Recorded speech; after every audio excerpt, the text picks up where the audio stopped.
capítulo 2, Apocalipsis, del versículo 8 al versículo 11. Y escribe al ángel de la iglesia en Esmirna, el primero y el último, el que estuvo muerto y ha vuelto a la vida, dice esto: yo conozco tu tribulación y tu pobreza. Yo conozco tu tribulación y tu pobreza, pero tú eres rico. Y la blasfemia de los que se dicen ser judíos y no lo son, sino que son sinagoga de Satanás. No temas lo que estás por sufrir. He aquí el diablo echará a algunos de vosotros en la cárcel para que seáis probados y tendréis tribulación por 10 días. Sé fiel hasta la muerte y yo te daré la corona de la vida. El que tiene oído, oiga lo que el Espíritu dice a las iglesias. El vencedor no sufrirá daño de la muerte segunda. Wow. Una vez más, nosotros nos encontramos frente a un mensaje de los 7 que Cristo trajo a las iglesias que aparecen en el libro de Apocalipsis, la iglesia de Asia Menor, y para cada una de ellas él tuvo un mensaje diferente. Y yo quiero brevemente, a manera de introducción, que revisemos lo que él le fue diciendo a cada una de las iglesias. Porque en esa misma medida nosotros debemos saber, como iglesia, qué hacer y qué no hacer. A la iglesia de Éfeso, cuando le pasa revista, le dice: tú has sido fiel en doctrina hasta el punto que tú has encontrado a aquellos que eran falsos apóstoles y has sido fiel y has sufrido por mi nombre, pero has perdido tu primer amor. Cuando le pasa revista a la iglesia de Pérgamo, le dice: tú has guardado mi nombre, no has negado mi fe.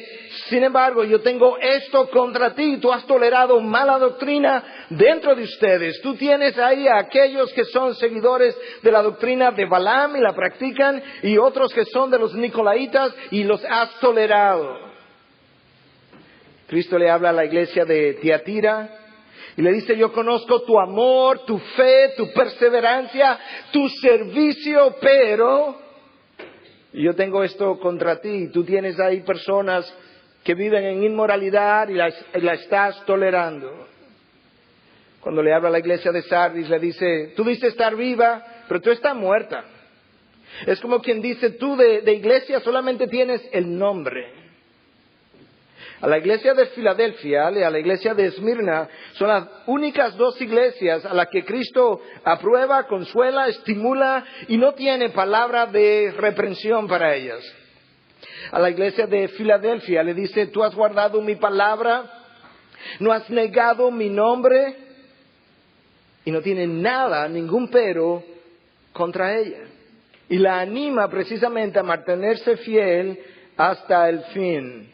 A la iglesia de Esmirna, que es la iglesia que nos compete hoy, le dice: ¿sabes una cosa? Yo sé que tú eres pobre, y de hecho la palabra usada ahí para pobre es paupérrima. O sea, eres tan pobre y sin embargo en mis ojos eres rica. Compara esas palabras de la iglesia de Esmirna con las palabras que Cristo pronunciara contra la iglesia de Laodicea. Escucha el contraste en Apocalipsis 3, comenzando en el versículo 15. Yo conozco tus obras, que ni eres frío ni caliente. Ojalá fuera frío o caliente. Así, puesto que eres tibio y no frío ni caliente, te vomitaré de mi boca. Porque, escucha el porqué ahora, porque dices: soy rico, me he enriquecido y de nada tengo necesidad, y no sabes que eres un miserable y digno de lástima y pobre y ciego y desnudo. Wow. La iglesia rica, Cristo dice, es pobre. La iglesia pobre, Él dice, es rica. Obviamente, Cristo no mide las riquezas de la misma manera que nosotros las medimos. Y la pregunta entonces es: ¿qué es ser rico ante los ojos de Dios? ¿Y qué es ser pobre ante los ojos de Dios? Que no tiene nada que ver con lo material. Pero yo creo que si vamos a hablar de la iglesia que Dios quiere, nosotros necesitamos entender esas cosas. Y el texto de hoy lo vamos a tomar primero por el mensajero y luego por el mensaje. Primero el mensajero y luego el mensaje. Nota cómo el mensajero se introduce. Él se describe como el primero y el último, el que estuvo muerto y ha vuelto a la vida.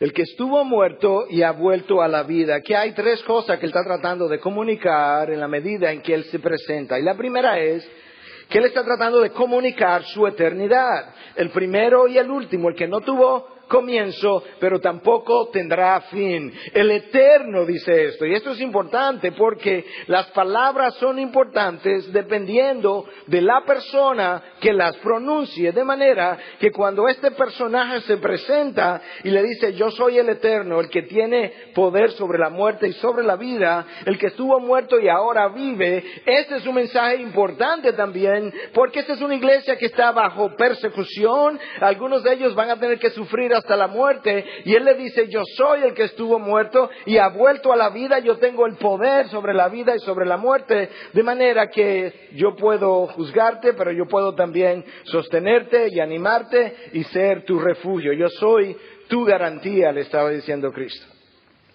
Y en tercer lugar le dice yo conozco tu tribulación y tu pobreza. El mensajero se introduce como alguien eterno, inmutable por el paso del tiempo y por tanto fiel. Él se introduce como alguien que tiene vida en sí mismo y por tanto algo que lo califica como Dios. Él se introduce como alguien victorioso sobre la muerte y por tanto con el poder de la resurrección. Y él se introduce como algo que en su omnisciencia no se le pasa nada, no pasa nada por alto y reconoce la tribulación y la pobreza en que esta iglesia está sumergida. De manera que este mensajero tiene la autoridad para pasar revista, tiene la autoridad para juzgar y tiene la autoridad para reprenderlas también. Y él le dice, el que tenga oído, que oiga lo que el Espíritu dice a las iglesias.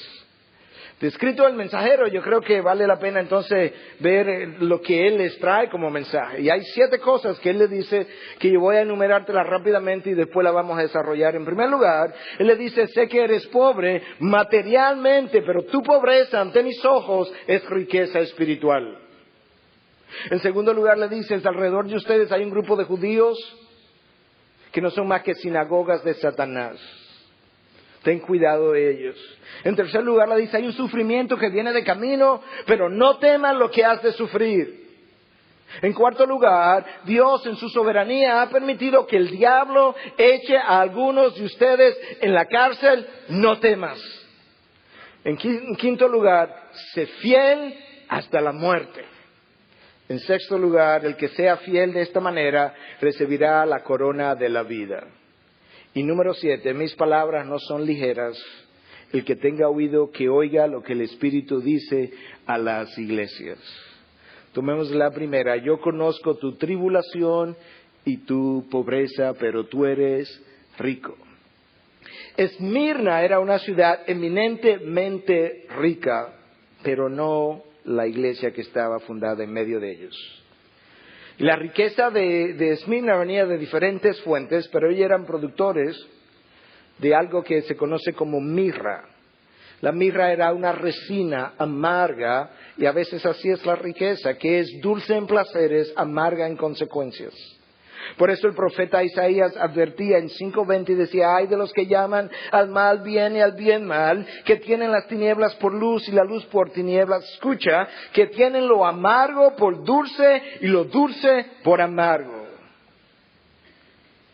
La mirra era una resina amarga.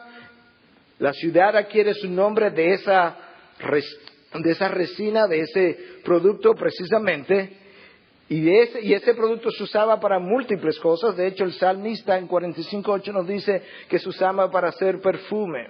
Éxodo 30:23 nos dice que se usaba para hacer aceite. Juan 19:39 nos dice que se usaba también para embalsamar.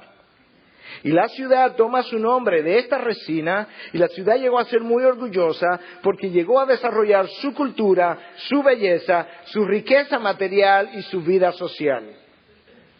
Esmirna competía en Asia Menor por el primer lugar con Éfeso y Pérgamo. De hecho, sus ciudadanos creían que Esmirna era la primera en Asia Menor. Se destacó precisamente por su escuela de medicina, por el desarrollo de las ciencias. De este a oeste circulaba la famosa calle Golden Street o la calle de oro. Y esta calle tenía, en cada extremo tenía un templo a uno de estos dioses. En un extremo estaba un templo a la diosa Cibele, en el otro extremo estaba el templo al dios Zeus. Y entre uno y otro habían 3 templos más. Estaba un templo dedicado al dios Apolo, otro al dios Alepsius y otro a la diosa Afrodita. Además, a Esmirna le fue dado el privilegio de tener el primer templo dedicado a la adoración del emperador en el año 23 de nuestra era, de manera que estando Cristo vivo y no habiendo ni siquiera comenzado su ministerio, en esa ciudad se le concede a Esmirna el privilegio de tener el templo al emperador Tiberio por encima de 11 otras ciudades que habían aplicado para tal cosa, y eso hace a la ciudad orgullosa. Todo esto que venimos hablando. Era rica en recursos, en relaciones, en belleza, en cultura, en vida social y en autosuficiencia, porque como Esmirna había apoyado a Roma en múltiples ocasiones, Roma le dio la oportunidad de autogobernarse. En medio de esa ciudad rica, Dios siembra una iglesia pobre. Y es la iglesia a la que Él aplaude. Es la iglesia a la que Él dice: yo no tengo palabra de reprensión contra ti. Y es que esta riqueza de la que Esmirna gozaba, que el mundo tanto valora, es la riqueza que lamentablemente muchos de los hijos de Dios siguen valorando después de entrar al reino de los cielos. Y muchas veces esa riqueza cultural, económica, social, nos vuelve pobres espiritualmente. Y usted pudiera preguntar, bueno, ¿y cómo ocurre eso? Bueno, los recursos nos llevan a confiar en lo que tengo y no en Dios, y eso empobrece mi fe.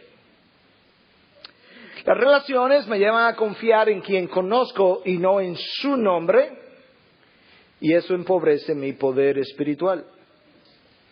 La belleza nos vuelve engreído y no nos lleva a cultivar la belleza interior, lo cual empobrece mi carácter y mis valores. La cultura nos lleva a pensar que sabemos mucho, que tenemos mucho conocimiento, y eso muchas veces me hace pobre en conocimiento de Dios. La vida social me entretiene en placeres y me hace cambiar el gozo de Dios por esos placeres, y eso entonces me hace pobre en mi vida de santidad. Y mi autosuficiencia me impide tener su suficiencia. Y eso me hace pobre en todo. ¿Te das cuenta que esto que la iglesia de Esmirna no tenía, todo esto que la ciudad sí tenía, era precisamente la clave de su riqueza espiritual en Dios?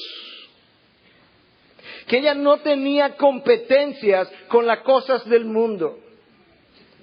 Que precisamente en eso consiste la pobreza, decía alguien, en que esas personas no tienen muchas cosas que ellos realmente no necesitan. Y nosotros somos capaces de enorgullecernos de todo, y de eso hemos estado hablando corporativamente, pero algunos de ustedes han estado hablando personalmente. Y hablamos en el mensaje anterior, ¿es posible que miembros de la IBI se hubiesen enorgullecido de su iglesia, de cómo lucía, de su liderazgo, de su enseñanza, de su música, de sus instrumentos, de su conocimiento? Nada de eso en sí constituye riqueza espiritual, aunque puede ser usado por Dios. La iglesia de Esmirna fue fundada precisamente en esa ciudad próspera. Y sabe probablemente lo que los académicos dicen que la llevó a la iglesia a su pobreza. Es que exactamente en el año y en el tiempo en que ella es fundada y está desarrollándose, el emperador Domiciano decreta una ley que una vez al año había que ofrecerle incienso al emperador. Como los creyentes fieles de Esmirna no se iban a doblegar a hacer tal cosa, eso les cerró todas las puertas para los negocios a los creyentes. Eso impidió todas sus relaciones. Eso hizo precisamente que esta gente fuera perseguida, y de esa manera adquirió su pobreza material en medio de la persecución de la iglesia. La palabra en el original que aparece cuando describe la pobreza de esta gente es tocheia, que no significa simplemente pobre, es alguien paupérrimo que no puede sostenerse por sí mismo y depende de la misericordia y de las limosnas de otros. Así estaba la iglesia, por ser fiel, por no doblegar sus valores. Sus miembros no podían negociar con nadie, ni comprar, ni vender. Y Dios dice, yo conozco tu tribulación, yo conozco tu pobreza, sé fiel. Nota cómo Dios no le dice, conozco tu pobreza, aquí va provisión. Sé fiel. Y el que está hablando es el verdadero Dios, el fiel. ¿Qué es lo que hace rica a una iglesia? Estamos hablando de la iglesia que Dios quiere. ¿Qué es lo que hace rica a una iglesia? ¿Qué es lo que debió haber tenido la iglesia de Esmirna para que Cristo no tuviera nada que reprenderle? ¿Tú te imaginas que nosotros tuviéramos una iglesia en el día de mañana, que cuando Cristo termine de pasar revista a las iglesias de República Dominicana, nuestra iglesia no tuviera nada que reprenderle? Yo no creo que estamos ahí. Pero lo que hace rica a una iglesia, número uno, es su relación con Dios, que no es afectada independientemente de las circunstancias del mundo. Lo que hace rica a una iglesia es su santidad en medio de una generación perversa y torcida. Una iglesia es rica cuando tiene un apego a las Escrituras, mientras otros quieren relativizarlas. Es su dependencia del Señor y no de sus recursos. Es su gratitud, su gracia hacia los demás, reconociendo la gracia que Dios ha tenido conmigo. Y en la medida en que yo voy mencionando estas cosas que hacen rica a una iglesia, yo quiero que tú vayas revisando tu vida para que pueda ir determinando si mi vida es rica o pobre delante de los ojos de Dios. Su relación con Dios en medio de las circunstancias, es su santidad en medio de una generación perversa y torcida, es su dependencia del Señor y no de sus recursos, la gracia hacia los demás, su falta de autojusticia y por tanto su no condenación de otros, reconociendo cómo Dios le ha tratado, su humildad de corazón, el espíritu contrito y humillado, cómo la iglesia llega a verse como Dios le ve, es su vida de adoración, medida más que por música, por su obediencia. Lo hemos cantado una y otra vez, mi mejor adoración es mi obediencia. Lo que hace rica a una iglesia es su vida de oración. Es el motor detrás de cada actividad, es el motor detrás de cada cosa que hacemos. Es su deseo, su deleite, su pasión por glorificar a Dios en todo. Eso hace a una iglesia rica. Cuando pensamos en esas cosas, cuando pongo mi vida a través de eso que yo acabo de decir, tengo que determinar a nivel personal si mi vida es rica o pobre delante de los ojos de Dios. Lamentablemente, las cosas materiales empobrecen mi vida espiritual. No tiene que ser así, pero frecuentemente es así. El apóstol Pablo, reconociendo eso, tenía palabras precisamente para los que tienen. Y en 1 Timoteo 6, del 17 en adelante, le dice, a los ricos en este mundo, enséñales que no sean altaneros, ni pongan su esperanza en la incertidumbre de las riquezas, sino en Dios, el cual nos da abundantemente todas las cosas para que las disfrutemos. Enséñales que hagan bien, que sean ricos en buenas obras, generosos y prontos a compartir, acumulando para sí el tesoro de un buen fundamento para el futuro, para que puedan echar mano de lo que en verdad es vida. Nota lo que Pablo le está diciendo. Nota cómo él comienza a hablar y dice, a los ricos de este mundo. En otras palabras, hay ricos de este mundo y ricos del reino de los cielos. A los ricos de este mundo, él no le dice que lo vendan todo. No, él no le dice eso. Pero sí le da algunas instrucciones. Y le dice que no sean arrogantes, que no sean orgullosos, que no descansen en la incertidumbre de las riquezas, precisamente porque una de las cosas que la riqueza hace y lo material hace es que nos enorgullece. Y Pablo le dice a Timoteo, enséñales eso en la medida en que ellos entren a tus iglesias. Le dice también que no sean idólatras. Y tú podrías pensar o preguntar, ¿y cómo le dice eso? Yo no vi esa palabra. Y bueno, cuando le dice que no descansen en la incertidumbre de las riquezas de este mundo, en esencia le está diciendo que no sean idólatras. Cuando nosotros comenzamos a descansar en cualquier otra cosa que no sea el Señor, eso desplaza a Dios desde el primer lugar, y bajo la mejor definición bíblica, eso es idolatría. Y Pablo le dice, enséñale a que no sean de esa manera. Le dice algo más. Le dice que Dios nos da todas las cosas para que las disfrutemos.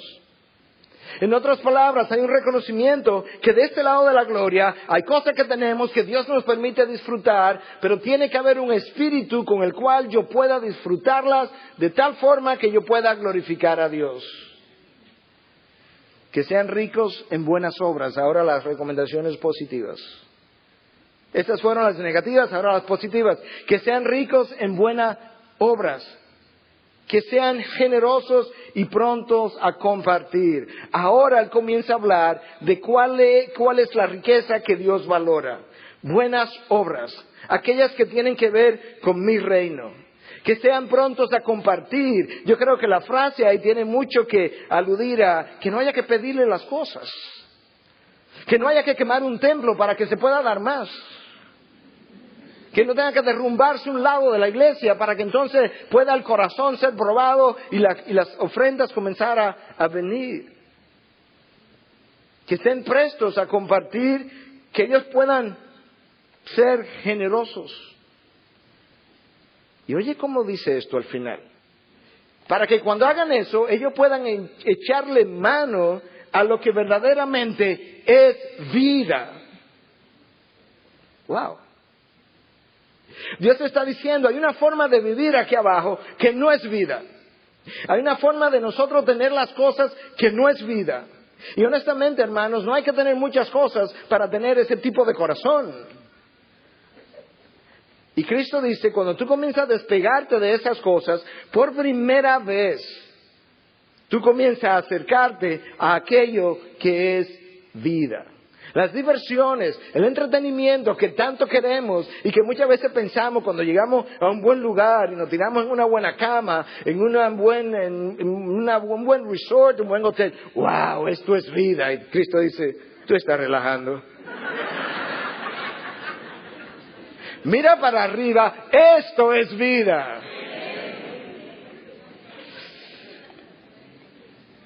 Cristo lo dijo de otra forma, en Lucas 12, escucha, también les refirió una parábola diciendo, la tierra de cierto hombre rico había producido mucho y pensaba dentro de sí diciendo, ¿qué haré? Ya que no tengo dónde almacenar mis cosechas. Este hombre había producido tanto que ya no tenía ni dónde ponerlas. Entonces dijo, esto haré, derribaré mis graneros y edificaré otros más grandes y allí almacenaré todo mi grano y mis bienes y diré a mi alma, alma, tiene muchos bienes depositados para muchos años. ¿Cuántos de nosotros pensamos así? Vieja, ¿cuánto que tenemos finalmente en el fondo de retiro? Tengo muchos bienes depositados para muchos años. Descansa, come, bebe, diviértete. Pero Dios le dijo, esta misma noche se te reclamará el alma. Y ahora, ¿para quién será lo que has provisto? Así es el que acumula tesoro para sí y no es rico para con Dios. ¿Te das cuenta por qué Dios le dice a la iglesia de Esmirna, eres rica? A la iglesia de la Odisea, eres pobre. Porque una era rica para con Dios, la otra era pobre para con Dios. La de Esmirna era pobre para con el mundo, rica para con Dios. La de la Odisea, rica para con el mundo, pobre para con Dios. Eso es exactamente lo que Cristo le dice en esta parábola. ¿Y saben una cosa, hermanos? Ninguno de nosotros sabe si esta noche mi alma va a ser llamada de este mundo. Yo no lo sé. Esta parábola no es para hace 2000 años atrás, es para hoy. Yo quiero que te preguntes, suponte que esta noche Dios decida llamarte de este mundo lo que tienes. Poco o mucho, no importa, el corazón puede ser el mismo en lo poco y en lo mucho. Lo que tienes, ¿qué vas a hacer con eso ahora? ¿Te das cuenta de por qué Dios entiende que la mejor manera de nosotros invertir es en el reino de los cielos? Donde está tu tesoro, ahí también estará tu corazón. ¿Dónde está tu tesoro? ¿Dónde están tus mejores horas? Tu deleite. ¿Dónde está tu mejor esfuerzo? ¿En el reino de los cielos o en el reino de los hombres? Porque lo que nos va a hacer rico a nosotros no se encuentra en el reino de los hombres. Se encuentra en el reino de Dios. Segunda observación para la iglesia de Esmirna. Conozco la blasfemia de los que dicen ser judíos y no lo son, sino que son sinagoga de Satanás. Este era un grupo de hombres judíos de nacionalidad que se habían unido a gentiles para hacerle la vida imposible a los cristianos. Que iban a la iglesia, que oraban con ellos, que cantaban con ellos, que adoraban con ellos. Y sin embargo, cuando Cristo los ve, les dice, están en mi iglesia, pero son sinagoga de Satanás. Esa gente es difícil de pastorear porque no son ovejas, son cabritos. Y las que se pastorean son las ovejas. Cristo dice, están ahí. Y sabes una cosa, Ivy, si nos mantenemos fiel a predicar su palabra, en la medida en que continuemos predicando y proclamando su verdad, en esa misma medida nos encontraremos con cristianos que no serán más que sinagoga de Satanás, que tratarán de desacreditarnos, de robarnos la reputación, de manchar la reputación, de hacernos la vida imposible. Pero recuerda que no seríamos el primero ni el último.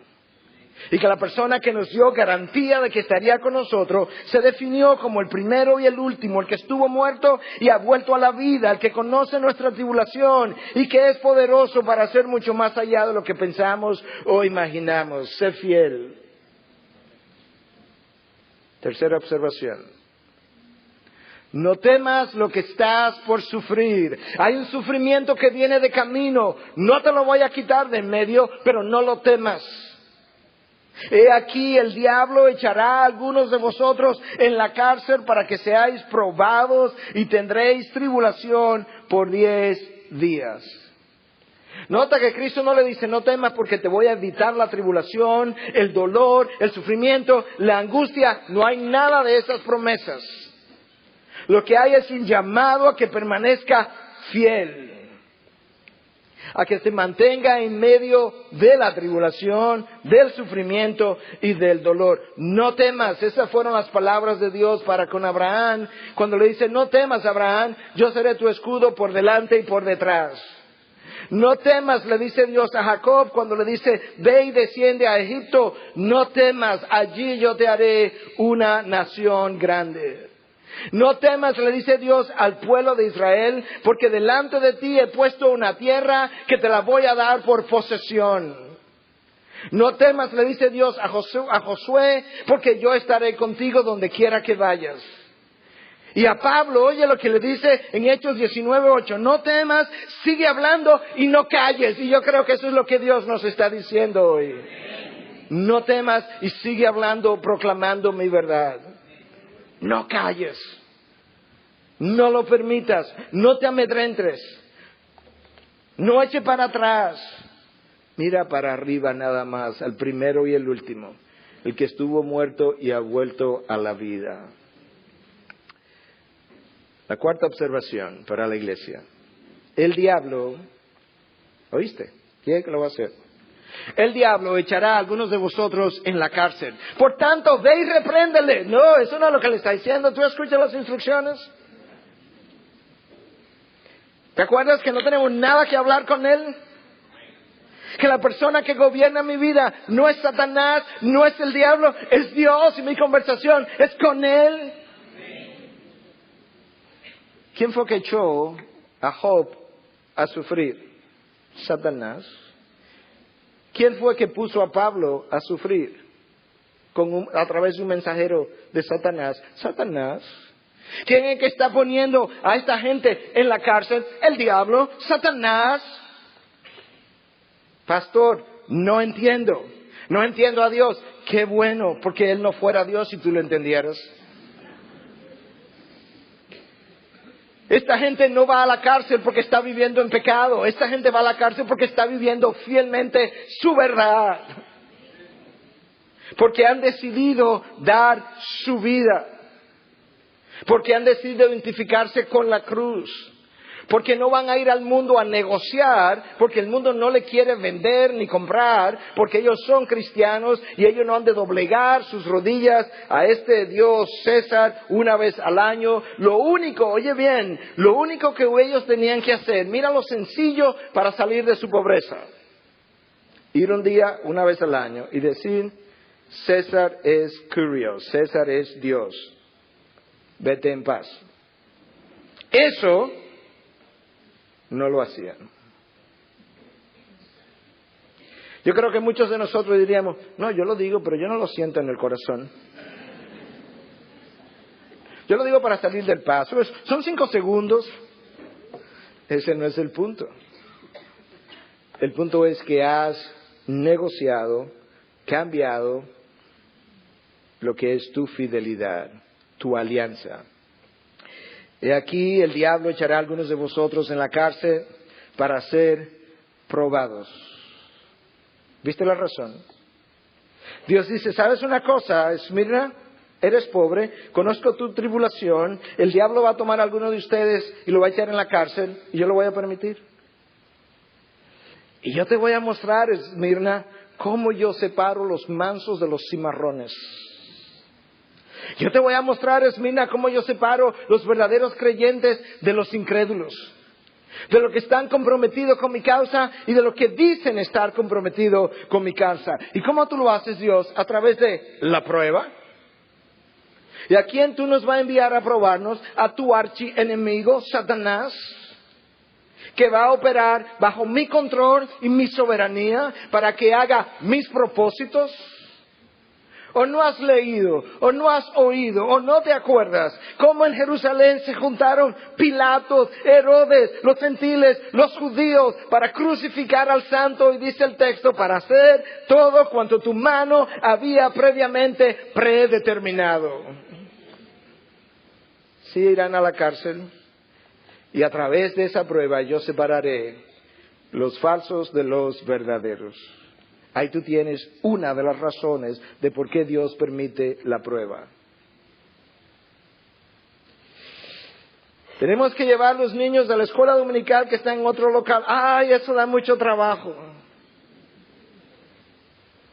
Yo no creo que un verdadero creyente habla de esa forma.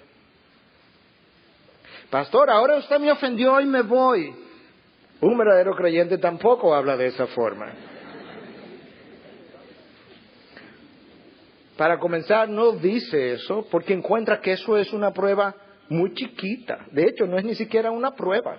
Es una bendición que tenemos donde ir a llevar los hijos. Y si lo pensara, el espíritu que mora en él, cuando escucha la reprensión, dice, así es verdad. Tú me vas a decir que una persona que encuentra una dificultad en ir a llevar a sus hijos a un lugar para que sea enseñado, ¿va a resistir hasta la muerte como esta iglesia? No way, no how. Imposible, nunca. No es verdad. Esta es la hora de la prueba. De la pruebita, hermanos. Quinta observación. Sé fiel hasta la muerte. Qué manera de animar una iglesia. Conozco tu tribulación, conozco tu pobreza. Tiene gente ahí que son de la sinagoga de Satanás. Vas para la cárcel. Sé fiel hasta la muerte. Cualquiera piensa que el Señor iba a bajar y iba a decir, pero no te preocupes, vengo con un ejército de ángeles a sacarte de la pobreza, a sacarte de la prueba, a sacarte de la cárcel. No, sé fiel. ¿Hasta cuándo? Hasta que mueras. Y cuando mueras y entre a mi gloria, vas a decir, ¿por qué no me morí antes? ¿Por qué no llegué antes? ¿Por qué no me mataron antes? Es tu hora de la gloria, de la bendición, salir de este mundo. ¿Realmente tú piensas que este mundo es tan bueno? ¿Tan agradable? No, nada de esas cosas que oímos hoy en los púlpitos. No le dice, voy a minorar tu dolor, te voy a sacar de la prueba. No, sé fiel. Escucha, eso es consistente con el resto de la revelación de la palabra. Escucha al autor del libro de Hebreos en el capítulo 12, que es el capítulo de la disciplina del pueblo de Dios, en los versículos 3 y 4, lo que el autor le dice. Considerad pues a aquel que soportó tal hostilidad de los pecadores contra sí mismo, para que no os canséis ni os desaniméis en vuestro corazón. Escúchame ahora, porque todavía en vuestra lucha contra el pecado no habéis resistido hasta el punto de derramar sangre. Esta gente a quienes se le envía la carta de los hebreos está fuera de Palestina. Es una gente que también está en dificultad. Y le dice, ¿saben una cosa? No comiencen a quejarse que hay hermanos que han tenido que dar su vida y ustedes en su lucha no han tenido que derramar sangre. Hasta que no lleguen ahí, no tienen motivos de queja. Y cuando lleguen ahí no se van a quejar porque estarán en gloria.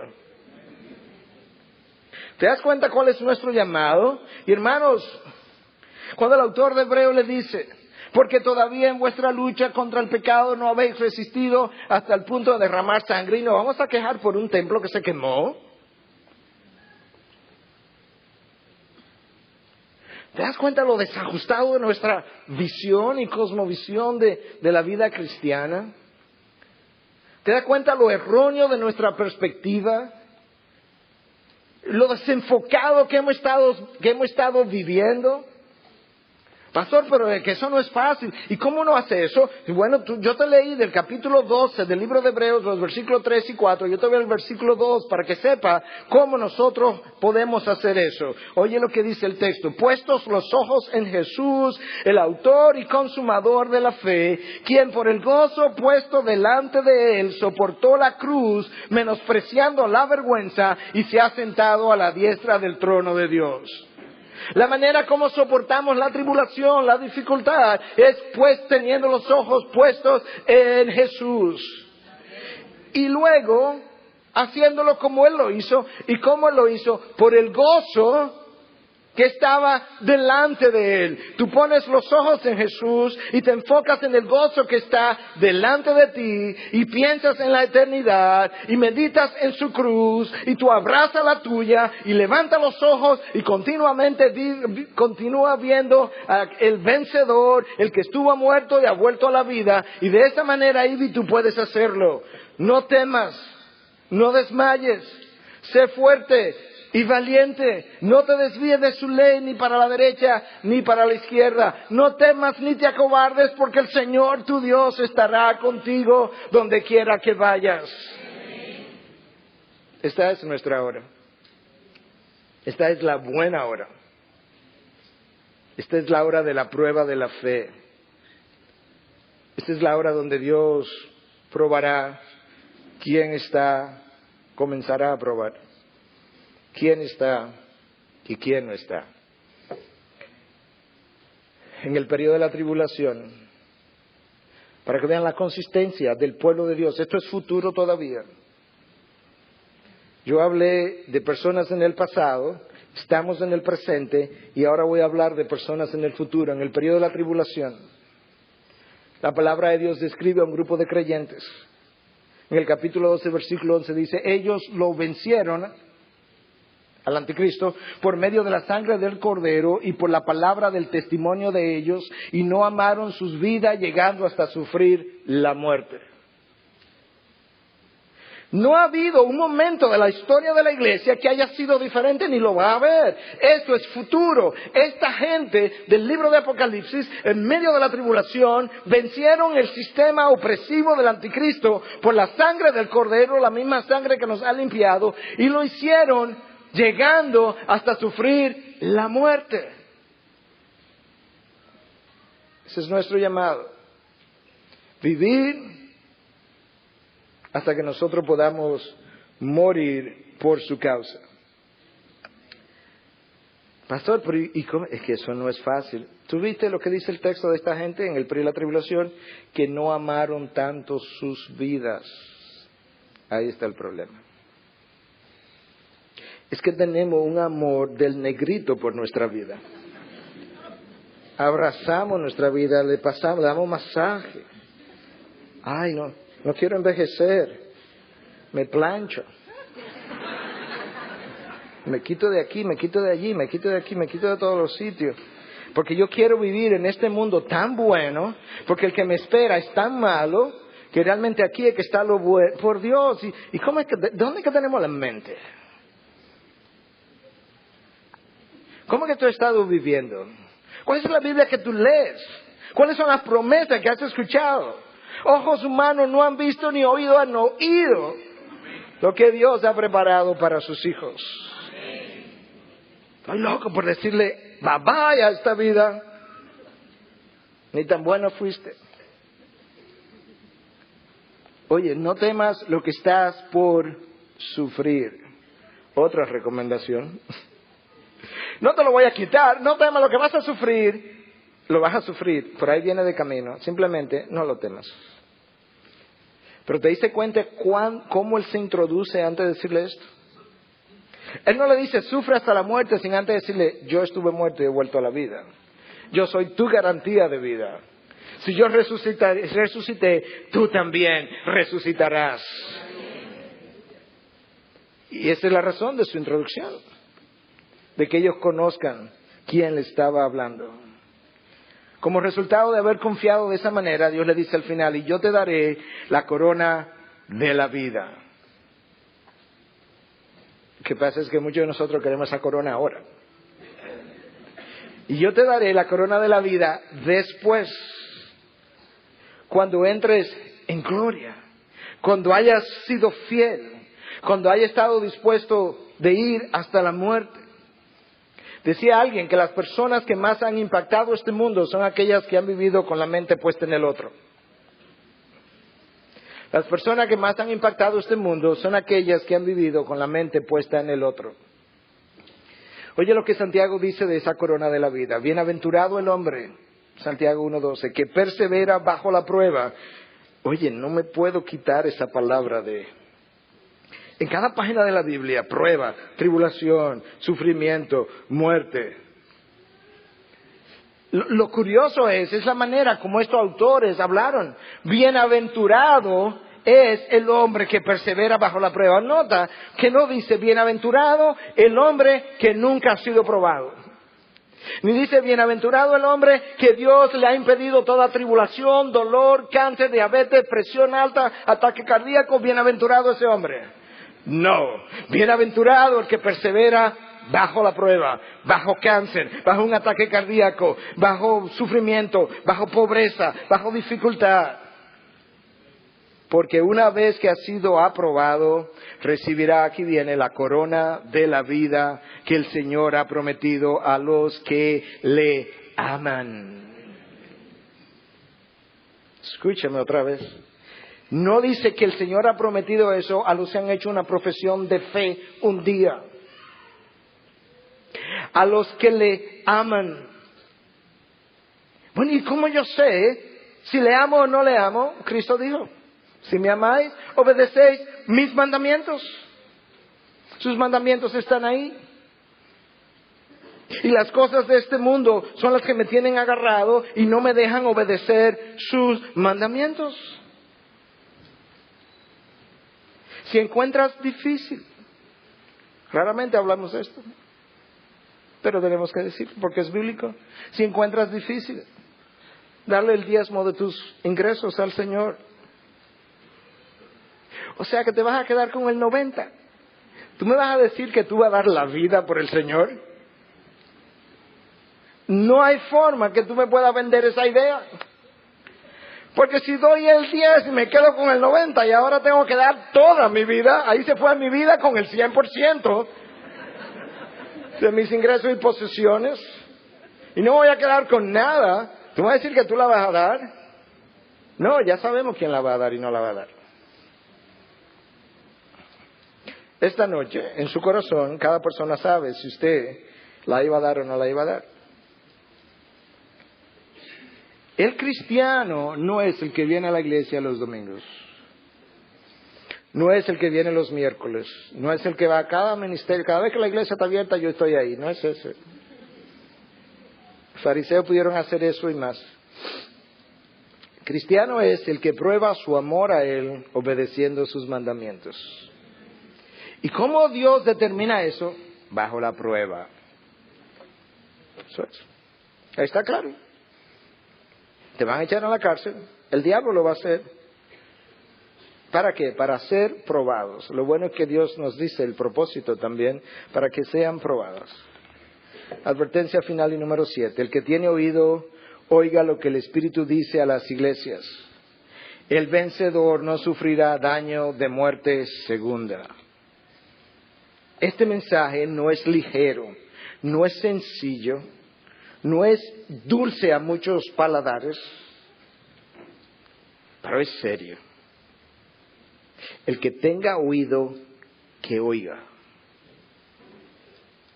¿Sabe lo que significa oír literalmente? O mejor dicho, lo que significa obedecer en el lenguaje original es hiper oír. Oír mucho. Eso es lo que significa, de manera que cuando Cristo dice, el que tenga oído que oiga, en cierta medida está diciendo, el que tenga oído que obedezca. Lo que el Espíritu dice a las iglesias. Y el vencedor, el que persevere hasta el fin, habrá probado que era genuinamente cristiano. Fielmente creemos que la salvación no se pierde, pero fielmente creemos que hay muchos a lo largo del camino que no han sido convertidos y por tanto no perseveran. Dios permite la prueba para que de esa manera, en la prueba, la perseverancia muestre quiénes son dignos de la corona de la vida al entrar al reino de los cielos. No sufrirá daño de la muerte segunda, que es otra forma de decir, tu muerte primera es la natural, la que sufrimos aquí, la muerte segunda es la condenación en el infierno. El que vence no irá al infierno, quedará junto conmigo. Nosotros necesitamos otra perspectiva de vida con relación al valor de nuestras vidas, con relación a la manera como vamos a vivir. Oye la diferencia entre cómo nosotros vivimos y cómo este hombre pensaba. John Patton, misionero, se fue al área de Australia, a las Islas Hébridas. Donde él iba era una jungla con indios caníbales. Alguien en su congregación, quizás no, creo que uno de sus líderes, bien intencionado, en un momento dado de reunión decía, caníbales, no vayas, te van a devorar los caníbales. Y Patton le dice, si me devoran los caníbales o me devoran los gusanos, no hay ninguna diferencia. Cuando yo resucite, yo estaré tan saludable como tú, en semejanza de mi Redentor resucitado. Caníbales, ¿cuál es la diferencia entre esos gusanos que me van a devorar? ¿Tú entiendes ahora de cómo nosotros tenemos que vivir esta vida. ¿Entiendes que la forma como quizás muchos de nosotros habíamos vivido hasta el día de hoy no es evidencia necesariamente de fe cristiana? ¿Entiende que quizá la manera como muchos de nosotros habíamos vivido no es necesariamente evidencia de riqueza espiritual, sino de pobreza? ¿Entiendes que quizás la riqueza material, poca o mucho, no importa, es precisamente lo que ha empobrecido mi vida de espíritu? Mi vida de oración. Una vez más, para resumir y terminar. ¿Cómo anda tu vida de oración? ¿Es pobre o rica? ¿Cómo anda tu vida de adoración definida por obediencia más que por música? ¿Pobre o rica? ¿Cómo andan tus finanzas y tus obligaciones con Dios? ¿Eres pobre o rico ahí? ¿Cómo anda tu sentido de autojusticia y de orgullo? Y de sentirme superior y de condenación de los demás. ¿Eres pobre o rico ahí? ¿Cómo anda tu sentido de gratitud a Dios? Que cuando me falta un templo y encuentro un local y un colegio que nos acoge y un colegio que por 6 años nos ha acogido tan fielmente, a quienes no tenemos con qué pagarle con lo que han hecho con nosotros. ¿Es nuestra actitud de agradecimiento o de queja? ¿Cómo anda tu vida de santidad? ¿Es pobre o es rica? ¿Cómo anda tu vida de palabra, de estudio de la palabra delante de Dios? ¿Es pobre o es rica? Si lideras algún ministerio de nuestra iglesia y te has hecho las mismas preguntas, ahora tiene una doble responsabilidad cuando responde a esas preguntas. Mi pobreza espiritual empobrece a quienes dirijo. Mi pobreza espiritual empobrece a mis hijos. Mi pobreza espiritual empobrece a mi esposa. Yo soy su cabeza. Mi pobreza espiritual, si soy líder de una iglesia, empobrece las ovejas que me han sido encomendadas. ¿Te das cuenta que esto es mucho más serio de lo que pensamos? Este es el tiempo de nosotros levantarnos y ser la iglesia que Dios quiere que seamos. Que podamos ser una Esmirna, que podamos ser una Filadelfia, donde Dios puede decir, has guardado mi nombre, has guardado mi fe. Y cuando sigamos oyendo, Él termine el mensaje y no hemos tenido nada negativo que se nos haya dicho. ¡Wow! Eso sería extraordinario.